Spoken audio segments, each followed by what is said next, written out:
Hey guys, in this video I'm going to show you how to unlink your mobile number from apps. If you find this video helpful, please consider to like this video and subscribe to my channel. In saying that, let's just jump straight into the video.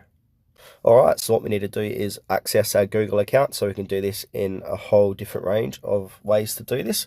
So I'm just going to open up my Play Store and then click on my user profile. Then from here, I'm going to click onto Google account. Now once I'm inside Google account, I want to click onto personal info and scroll down, click onto phone. From here, you'll be able to see your phone number. So click on your phone number.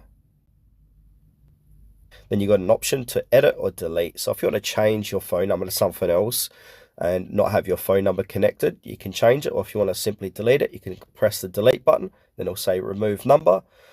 So this number will be deleted, etc., etc. So go ahead and remove number, and that's going to unlink your phone number from apps as well at the same time.